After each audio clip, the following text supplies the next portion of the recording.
J'ai rencontré Recherche et Évolution dans l'entreprise dans laquelle je travaillais lors de formations qui ont été faites pour des groupes de managers et j'ai été interpellée par les résultats que j'ai observés. Des gens qui étaient dans un état de stress et de démotivation, voire d'abandon fort, que j'ai vu se redresser, que j'ai vu s'affirmer, que j'ai vu obtenir des choses, que j'ai vu changer de poste. Donc des effets, mais avec des gains en qualité de vie et d'expérience absolument remarquables et des gains en efficience professionnelle non moins remarquables. Donc j'ai vraiment eu envie de tester ça pour moi-même et puis d'aller ensuite au bout du chemin, c'est-à-dire faire le master.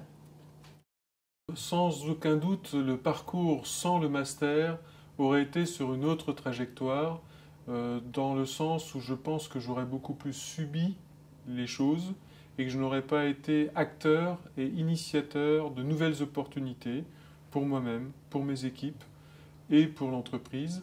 Et donc, vraiment, ce qui caractérise, c'est d'oser, proposer, et qui finalement change radicalement les perspectives offertes en termes d'évolution. Si je n'avais pas suivi le master pour le développement du leadership éthique, je suis à peu près certaine que je serais restée dans les ressources humaines, dans la mesure où j'avais une position assez confortable à l'international. J'aurais probablement été mal à l'aise plus en profondeur de savoir que je travaillais dans une entreprise qui, au niveau de l'éthique, n'était pas tout à fait en phase avec mes valeurs. Mais j'aurais essayé d'arranger, de me conforter, probablement de compenser par le statut, par le confort.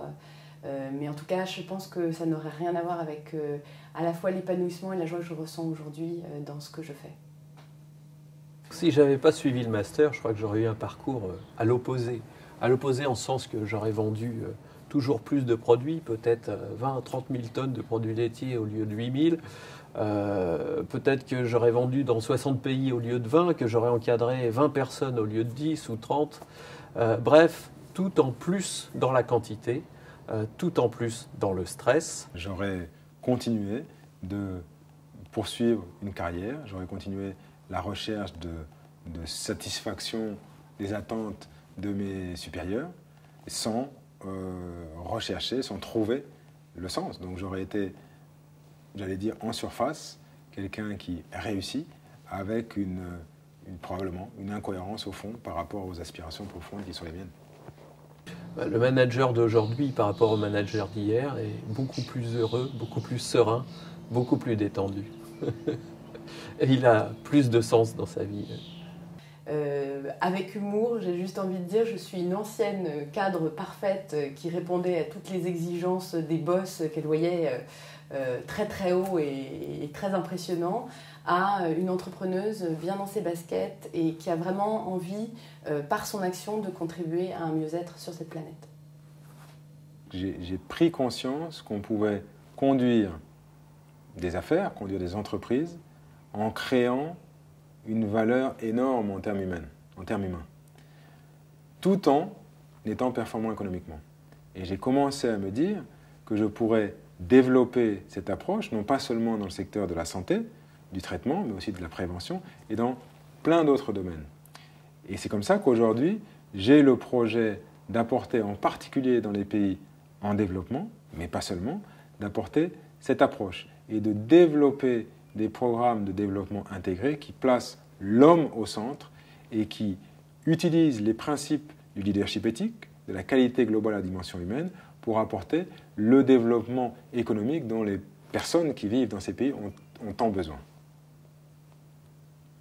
Alors le master, en fait, pour moi, a généré vraiment une grande prise de conscience qui est d'accepter de voir dans une vision globale l'état réel de la santé. D'accepter effectivement et de reconnaître les grands progrès faits par la médecine, et ils sont réels, mais également de reconnaître qu'un grand nombre de pathologies sont là, sont en augmentation notoire et qu'elles génèrent des coûts économiques et des souffrances humaines qui sont absolument inacceptables.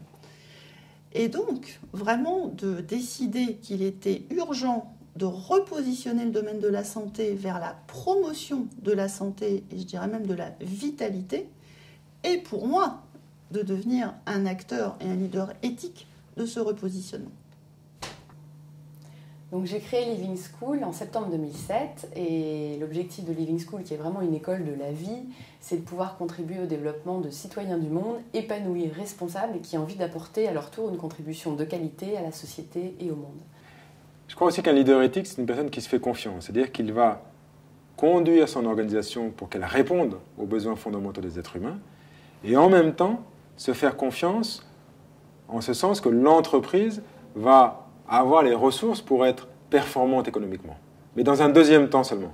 Dans un premier temps, répondre aux besoins fondamentaux des êtres humains et dans un deuxième temps, se faire confiance qu'on trouvera les modèles économiques, organisationnels pour que ça marche.